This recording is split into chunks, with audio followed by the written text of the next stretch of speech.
Hallelujah. Maoba tuko nyeda penon milendeya. Nyeda pena Jehovah Zebot Amerike ganami agbebobo. Amerike ganami lamesen. Amerike ganami mi galagbe. Amerike gakpomiata. Amerike ganami gafo. Le dedemono plen lamesemela nida penele ndeya.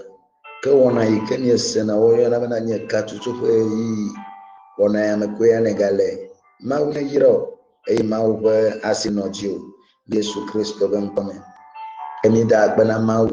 na me yo krasa na mianko le dibe ni ba voji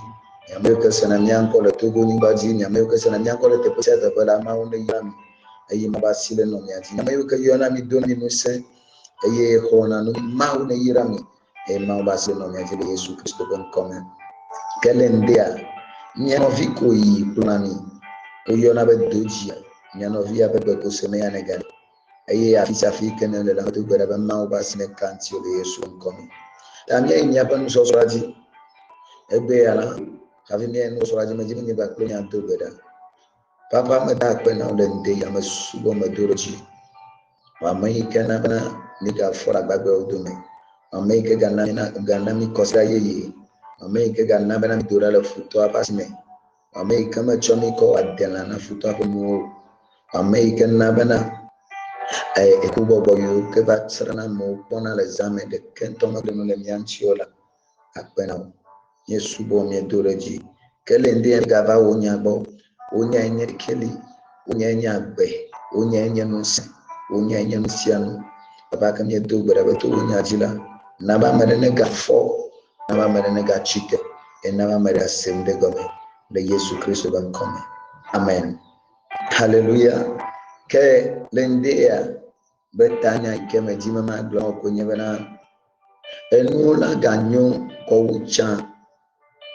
dododo la gava wucha dododo la gava wucha enu la ganyo ko wucha Elana masobo kwana au chala manualeke au chala enwano namleke chala mesena vivi chala makwana dijo chala esrode ponya dijole chala edo ponya moba plenanu chala yaleke vuvu memle kaka chochi me chala o chochi mania kaka mikpona dijo misena vivi manuka eva jo dio na blono bana mekanu ikejo la gbewa Baradona agbeme na mela satana gera agbeme agbelenu akakanu achakanu gakemu pokomaru la volasiwo eta mele gbono bana enu la ganyoko wucha enu la ganyoko wucha enu la ganyoko wucha nukatai ujebe enu la ganyoko wucha lo nukatai onudora ganyocha el habana mau de la sio mau yi gana ni pelo chama mau ma da sile ntio mau manan la sio el le wa lotinu el pelo la si ya me an ni pelo azo pelo ya me awo musianu pelo vasere gaimeke ko bana enu ka dodora gome aya de fia ba nya mawa enye mawu sekatato ba mawa de keme sople ya me be yenye mawi kelomi ele ave vitola na even wa vi wa geje gbegbele mela ya ko vitola o de siate ya do beragara mo to o bana de to amale cho de keleme kala le to abadime ple gbedodo da ple tambu ple susu ple ngekela leite ya wo eye yivia wa docho le nono gbegbele ya mala yenye na to aba tama susu nene menye nyaba maula wona siasia ba nu kata gbele nu yo do me gbele eye nu yo kata nu yo gbele le mianchila enu ya wa ya gatro do nye ba gbele mi da so no le nde ya nya to job agbeme nya kata nya job bentinya nya amiade ke alo Kristo to sobo nya job bentinya Job la anya mutu ade Biblia ndo dia da se kuno ti enya majojo e but no matter le globena o be ye wonu fa e ma o ya free ma o le do bana amo glo na ma se na ma o le bana yi ma o le oyi ma o le po wo ya na ma o po fifi la gate magbe ya la gate no agbo na ma o po no ma o ba si po nya te pe o ba ma o ba si po ya popore mbe o ba ma o fa me de o ba uza e ka ma o fonu ba da ka ya mola o ba ma o po ya me yo kuzere ka ta no ba ma o po amela nya gan yo no ma o la te ploto me ma o la te ti be ato afire ne adodo ma o la ti be ajo ga ka o ba ma o po la nya be ta yo ba do yo ba bela yo ba bo ma o ba le fu ha do yi ba no fo ya e ya mo solo yo ba khono yo ke va ya me amo wa do musen ya me a wa gbere ya me anti wa do gbere gbere ya me la ame o nya chora manchi enya vovo yo ke wa gbolo yi wa de ha yo ba na nu ya ma te jore jo le nye ba na ma wonu fo be yo nu yi ke le joya na de kokoko ene wo nu fo de kokoko ene wo na ne wala de te fe de ena nu yo ka ton le jore jiu be yo le wo nu fo la yo be juru do ku me yo be po do ku ba be bo ga ke yo be juru do ku me yo bo ka be awo na ne kamali ba be mo ye sona pele mau boma ayila na nye ba yivyo yo ve di chaka ke bola ye va dona be da wata betam wo no fo na mau nchi na yivyo yi ka bola yi va sana vole wata yobla anyam jojo dai ke bibla da to e pon mo mo gola o ko yobla anyam jojo enye nute bola le mau bla be to no kume kaka am jojo ya begbele ba gre ya me ba gbeji bata no matter ma di ma gboro be bibla bana obe am jojo be fu be no so abo ke Yehova de na to na lo ka tan le malheur atteint souvent le juste mais l'Éternel l'en délivre toujours. Amma jojo be fu be no so na bo fo Yehova de to na le wakata me amma jojo ya amma ya ika fona mau amma ya ika sanavo amma ya ika nana no ahosio amma ya ika nana no twavio amma ya ika pena na magahunji bata satana bagera me bagbeme ayi jogbo fun to na yi dola makwe be satana igere bagbeme ya ke be mawe le fuyi ayi tamanyola yi dola bwe bana o yibanu fun ayi lu kaye wo ayi vie wo e minya ba yi no le jola e jola no halo le do azan la tepede e tamani ama le buta ma ba alo yi vie over no ha ina ma o gbe don je ba wa dia mati ma gbo no be tasi fon bubu do pe o tasi fon bubu do pe o tasi magbe do mo bo na bongo e la ba ma wa ka te do mu do wu chan nya ba tanya le gbe ma wa ka te do mu do ko wu chan maula ka te do mu do ko wu chan ta haba ba krede ba seseme aya maso amayo ga ge ban ti ma wo wono no via wo fufu wo ko mo to wa mo no vala o le wonu fo le jagbe o wonu ya le ka jo ame ado yin ka ka na be amisisi le fu amisisi nu ya le ka le jagole ma ba ma ji amisisi le fu o no fi ma ji ma no be nenye be eva me be ga jago le mauji alo le mau ba me samina ti chande mau ba me nu veve ela tro do le Yesu Christo ben come ta yobla eva eva du fin o ne bo ale do le wa yo le bo do le ke va jiwa ne bo gbegbele ke jore jiwa o ne bo nu ke jore jiwa o yo bo nu ya le ke ne wo ya ta ke ponya ke joblo te be ni ba ku ja plan le ndia il va prendre dans Job chapitre 29 verset 1 à 6. Job chapitre 29 verset 1 à 6. Job prit de nouveau la parole sous forme sentencieuse et dit, oh, que ne puisse être comme au mois du passé, comme au jour où Dieu me gardait, quand sa lampe brillait sur ma tête et que sa lumière me guidait dans les ténèbres. Que ne fût-ce comme au jour de ma vigueur, où Dieu veillait en ami sur ma tête, quand le Tout-Puissant était encore avec moi et que mes enfants m'entouraient, quand mes pieds se baignaient dans la crème et que le rocher répandait près de moi des ruisseaux d'huile. Oh, alléluia. Oh, bien quoi les veut amen. Job va balin tabla vovo asileke tukui ban koyi amadin abe. Aye Job yi ebe nupoji bloba. Oh, de wano nam abe dinu chanto blem keke ti wo me mawu potanye la ene esi efe akadi kle de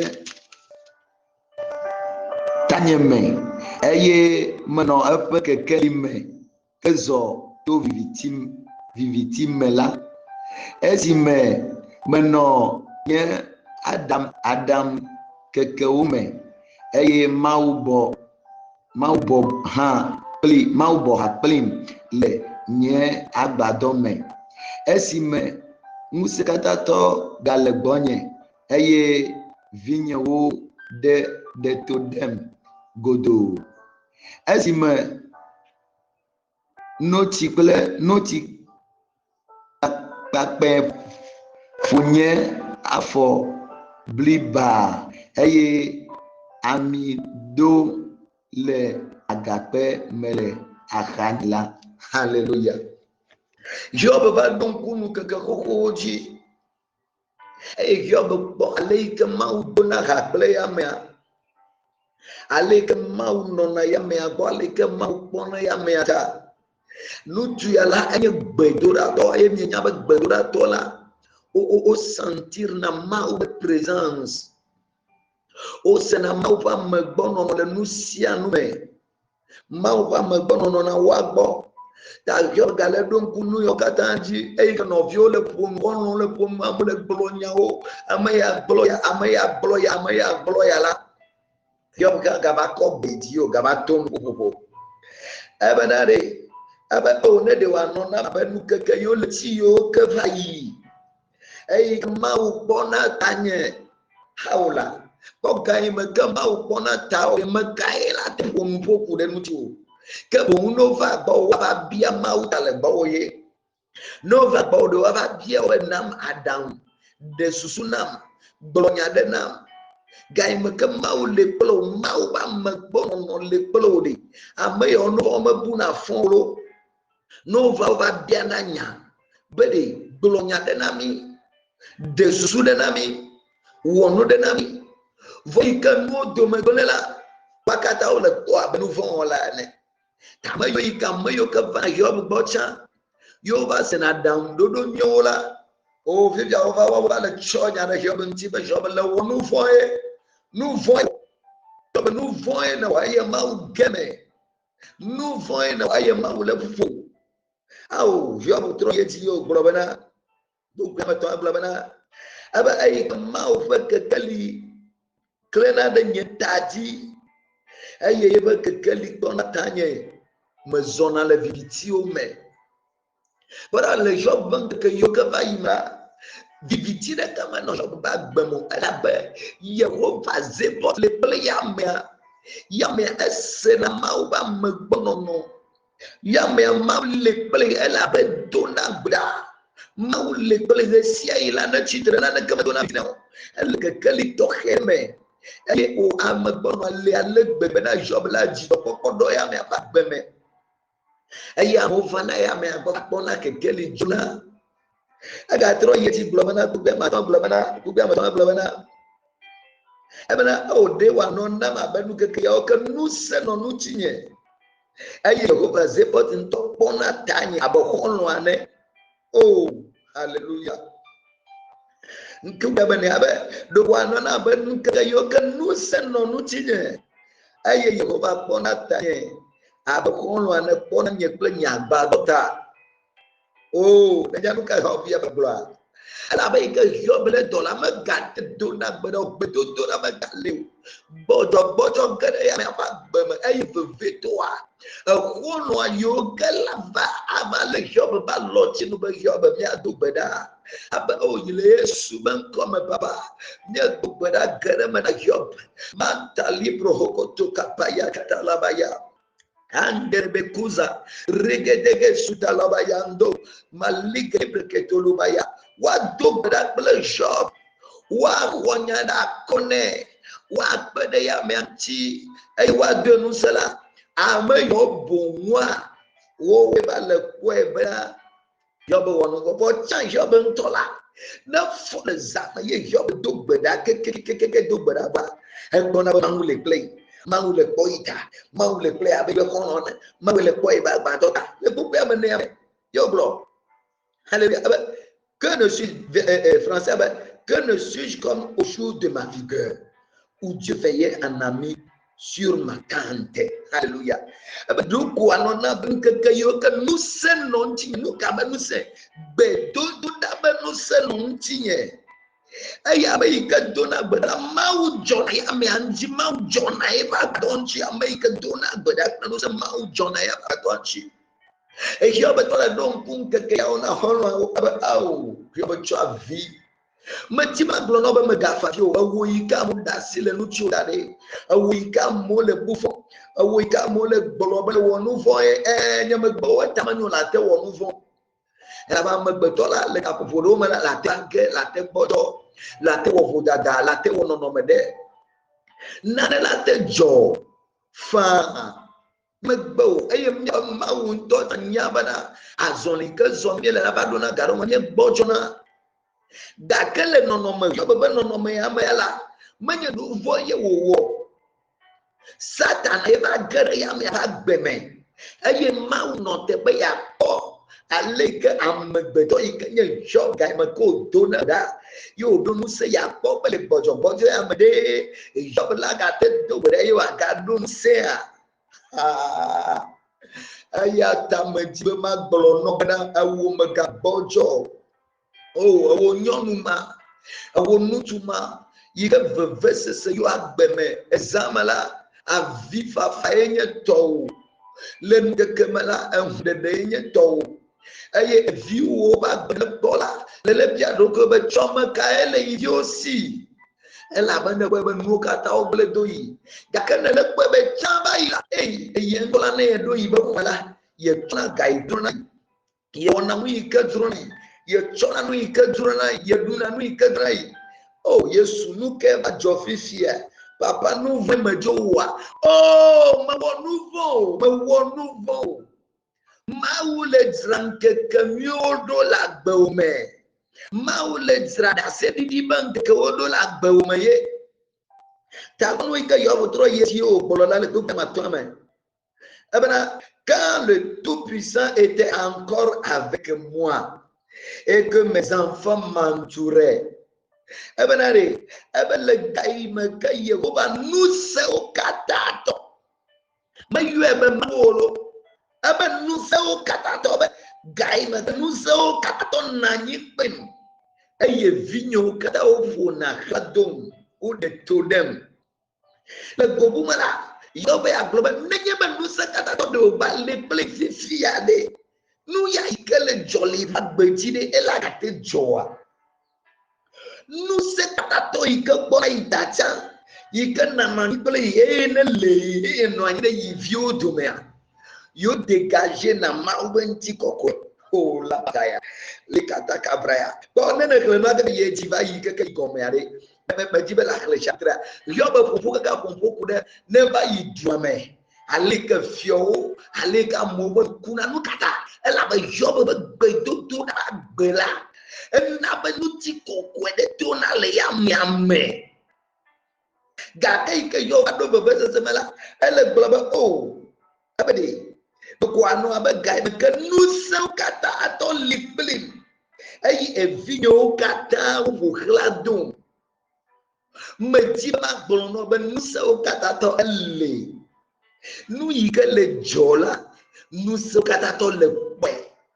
Ele se. Doko le do amo banya. Enya yoka mole kola ele do to. Ele do to, ejibe apoke ka do fo yi ka wa yi. Aya tane mau malege me kabola, me gapongo me gatidio. Eta manyo we a body view, ele de sro fo gere me body view. Amole ko, amole gonya o, amole wonu o, ele globa o ade to wonu fo ya. Le yo so hebe gapo me. Alo de no agbe ba ya.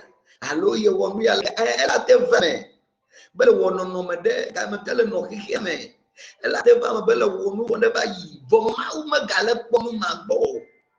ma u je be ya pono no me ya pa me yo ke lo nya u gbo e ya kwa me yo ke la cho nya ru chi u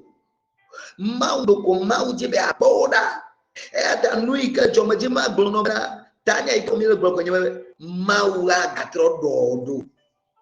Maula ga dododo va, maula ga te dododo. Hallelujah. Maula ga dodo. Ya kle no ye jiku bia mandelia ye kenya bia bubu kotea. E yo blabanani. Ebe quand mes pieds se baignaient dans la crème et que le rocher répandait près de moi des ruisseaux d'huile. Alléluia. Abenade, magbele le problème abenade. Abeno kwano abena, abeka nyafo jina enyinochi. Alo nyafo le nyinochi me.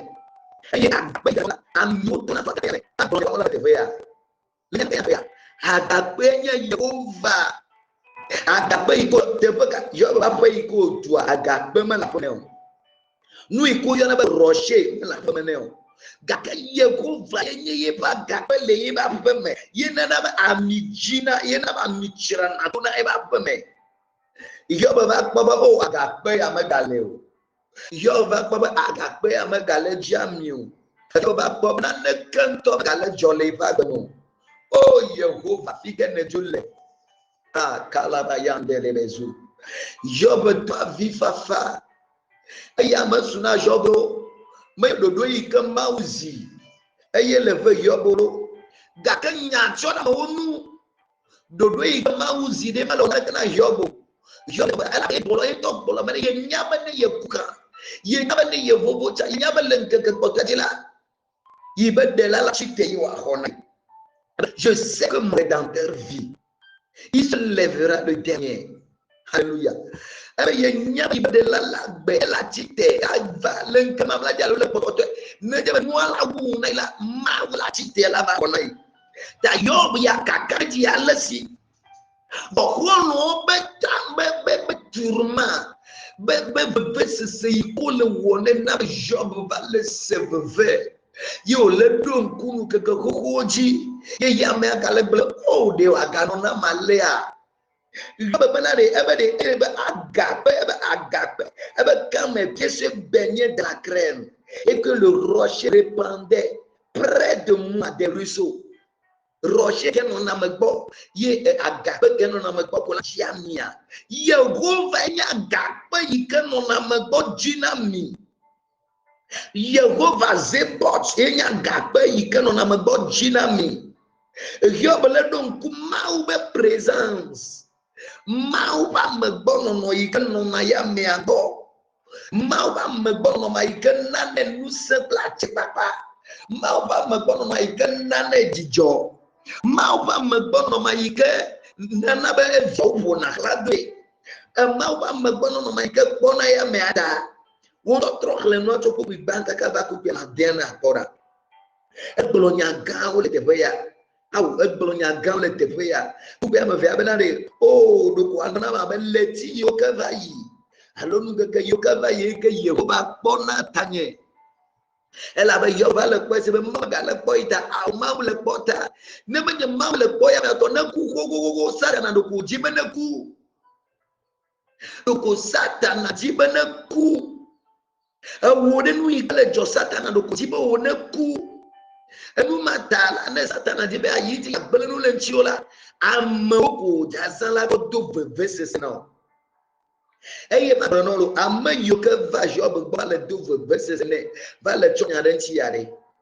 Menye amamanya manya yolo. Menye amamajesi yolo. Menye amabu yolo. Menye amabu kone yolo. Yen to ye ba kono yoko dunanu na bade kame.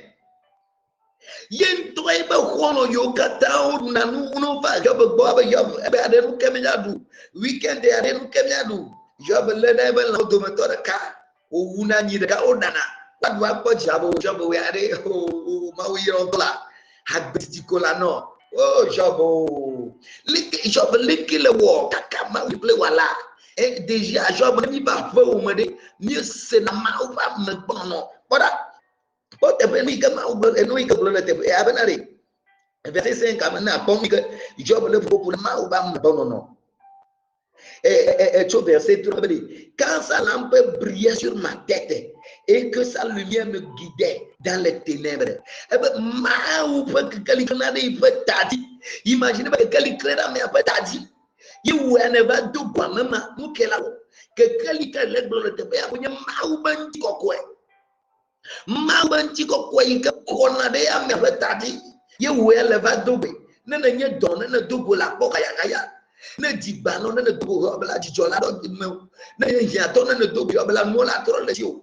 ebe o ebe na de do ko ana be ke yo ka mau ba kalikona de nye et il veut que quelqu'un m'entende à vivre mais vivre mais que globo la ne zanto me pas nyawo le do ao na pour ba gara mo ba gbemela e yo be nya que quelqu'un que krena na mo ya mo na le wa pour ba vivre mais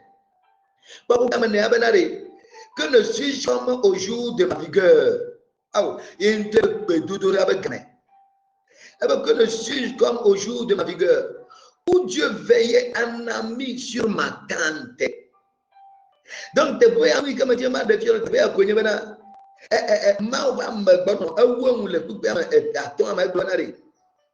Et quand le Tout-Puissant était encore avec moi et que mes enfants m'entouraient. Alléluia. Donc, je pour beaucoup de je pour beaucoup de Maouba me bon, il can on a yam la femme. Il can not have a call journal the war up, my mutana loba from a batia yam abo. I will consider the can have a consider bene. Over on a yob, yob, Yatami, Yanya, secret, like Bonchi. Votre job est à gomme la main bonne là. On job nous serrer dégager la nous c'est autre chose c'est là. Et vers donner mais nous matai que nous bateau bagula job comme nyanto minya le vers donner na mais nyanto minya le wonu vont nyanto minya chan la job minya ay nye vare minya banane kukuku le wona. Et non nye et tonye dadanye fofonye. Metibe magbono maula gate dodo maula gate dodo maula gate dodo maula gate dodo maula gate dodo e job do nke ya okataji yo le funfuna no via ole kamba ba magbono no na nyibai oh hallelujah awoyi ke gboto le nde ya awoyi ma nya kovana awoyi ke ti didite awoyi ka mo le du awoyi ka mo amo wonu ya amo le dovlo awoyi ka mo chaka amoyi ka mo amo le gbolo nya odanti o me di ma gbolo no be maula gate dodo le Yesu Kristo be come maula gate dodo le Yesu Kristo be come hallelujah maula gate dodo bo nya ko yo ba gba etabla ne vo fe bugui ama wuamra te que ma utro do yodo ye me da to gbara ko ma la do le Yesu Christ non comme Job ba na tabla ne vo fe Job chapitre 42 verset 10 en allant nya le gaga ko ya gome ya que 10 à le vivre na mi le te ya l'Éternel rétablit Job dans son premier état quand Job eut prié pour ses amis et l'Éternel lui accorda le double de tout ce qu'il avait possédé. Alléluia. Voilà. Aye mautro do Job do aye ko double de kolota aye maugatron na nuyi kano ya me asia mautro cho e ba pa me ve kona ya me Mau gatro do job do le pa me no me. Mau gatro do job do le alege ye ba kekli konade ya me aji. Mau gatro do job do le pa bedu to raba gbeme. Mau gatro do job do ganne vignon vi onu tu jo amoka de tube e de yo kezia. Mau gatro do job do vabara sona o no no so amosu na gbo o fona ba yo aba gbo job da. Mais jiba won to le tepe ya job ba bala etabla na fo via. Na kle to pupu ya mawa keke na wonu e pupu ya mawa me yala o na job ma do job do yo dugbeda yo dugbeda de ba khonwa yo ka ba cho na ntia ma va do job do yo dugbeda de wata ma je ma gbon ba ma yo kata le cho nya nti ore akabo ga me asu chavo wa we da va bo la va ba me de kuku nya ma funfunyo nyama wanyo chwe chokem ayi do la do na o ma wona ne ko ma wona mo to bra taw hallelujah ayi ma wala ga te do ya ba ma wa enye do ba ma wu mia ba ma wa enye do ba ma wu mia ba ma wa enye do ba ma wu mia ba ma wa ga te do ma ga do nku choi ka ba yi na sere te ba awu magakpale que nyonyo no chobai magakpale que na se vivi chobai magakpale que le bo vivi le bo jijo le bo noyi e ko asere te ba ma awo po ale que maula te doro e tanya e yebana maula gate doro talende amajadu pelo awo yike bo awo yam de dite maula gede meno Yesu Kristo nankam tamida ko bai do gara wai ka ji guju ko sidara ko ta do gaklo ke biya tamya do bayara a pallo santa bayandele bekende papa wa mai ka do na ji baba odo o shilaba handolo bende de bekenda laza makele soto ko la bahande de bekende papa kono mai ka ji bebeleme yonu mai ka bagale se wa ma bono no mutu maikama galase wa bono no abaleke yob sene chao nyono maike chole chonya do ama maiko le yobe nya jedo nyono maiko le dube nya yobe kuria baba nyono maike le vese se gaime mutu maike le begle ya me ama maike le no me bada ya me oh Yehova zebos papa ko e ba bi fafao papa ko e ba bi fafao bo nyono maike sura kura lebo gaima da suralego amuvana kono vana enovio vana o vana wada olunanu kakeika nutu abgale nutu aku amelekna gagogo na o blevia odeji papa me doeda asanda ko ble kliboso kanda laba zeda laba kunda brahande ne kuza maligolo suda laba hande bebe ragadage shikalaba yanta laza akebo sitalaba hantele kendo boza legorgos kalabaya dele kenda labaza makuba leka lebe zuta kayanda lebe zukayanda aragade shikalabra handolo bozoto lobe kenda labae alibo suka liba hate ke yando lobo zunta labra kenda labaza alibos komayande lebe kende lebe kende lebe zuta labakunda makebayo kalibaye kalibaye kalibaye kalibaye Aribedegebo sandala baba arababa ya redegebe shalabayanda labayanda arika dagaya dalabaya rababa ya mantoloboyo dalabaya kandala baba ya redegeskulu handele bekende bazanta makedegele behendele bakandala baya ale Yesu Kristo bankona daga ya barake awi kala ko efwe ya de wa nyona ya efwe ya igbele edolele ya gbele no dome gbele no kaka ya mole ko de efwe ya mala ga nyona ya metiba ma brono na abale ka mau na ni gbelo chala mau le klo anu ya tamida jihaya veya me anyona ezima uba si wole tinyela ebeya me anyona ezima uba si wole tinyela ebe ya me anyona mebebe ya me anyona mgodogodo ebe ya me anyona esima ubasi wole tinyela ebe ya me anyona esima ubasi wole tinyeko ebe ya me anyona mebebe ya me anyona ebe ya me anyona olo esima ubasi wole tinyeko ebe ya me anyona o esima ubasi ole ti ose ebe ya me anyona mebebe ya me anyona godo godo godo ebe ya me anyona esima ubasi ole tinyela ebe ya me anyona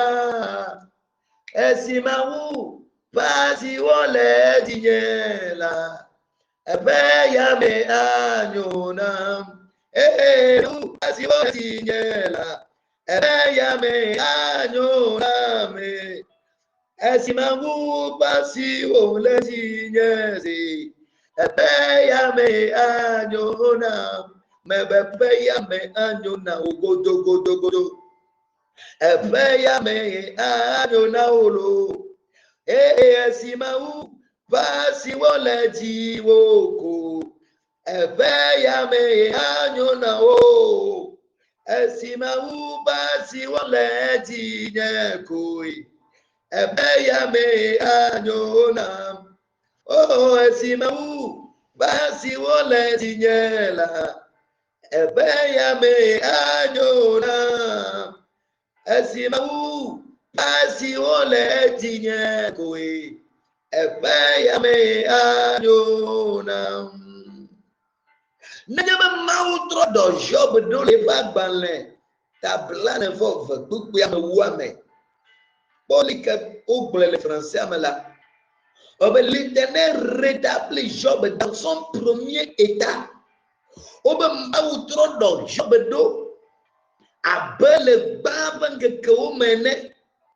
mautro do job do abele babange keumene gake mau gado edo zigo le ve l'Éternel rétablit Job dans son premier état quand Job eut prié pour ses amis et l'Éternel lui accorda le double de tout ce qu'il avait possédé. Mau gatro na bena nuyo ke noya merci chala ibe priya me ve ya merci. Oh, kogo jina to gana mau ne roido ne mau ike do Job ve mau ike do ve mau ne do ido nde ya ne do ido nde ya mayo ka chonya inchia wapo ya me abasi makato sikalaba yandele be kunda raha rigada gabo shandalaba yandele be kende arababa yakuta karabasuta yabata mankele be sukada laba yandele be kunda rabadagabo shikaliga daga yande alibro godo sukata laba yantolozo rapalika daga yandele be suta libre kendele be suta laba kondo madadagabo shikalaba yande mandolo bosoto bahandele be kendele be kende arigodo sukalaba yandele be bebe rigade shakata yabata kabayanta labaya papa domdo yesu domdo yesu domdo abalekene do jomdo trodomdo elan domdo le do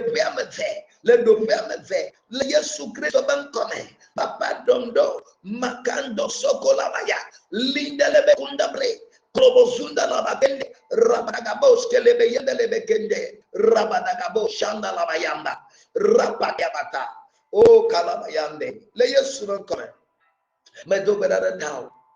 wa make le bese sereme wa make no chakado wa make no amonyaro mawla dodo ela gazunu popo mawla dodo eye wela to bera mota mawla dodo eye no la bova zozeve maula do kudo yoba ba maula do le Yesu Kristo ben come amen nyano bido ti be ya nese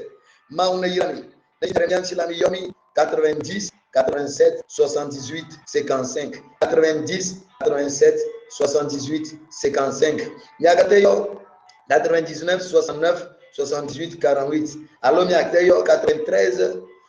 05 47 65 ma yiro kena jeji bye bye. Hallelujah. Mahoba jukau ni da penon milendia ni da pena Jehovah Zebot Amerike ganami agbegbobo Amerike ganami lamesen Amerike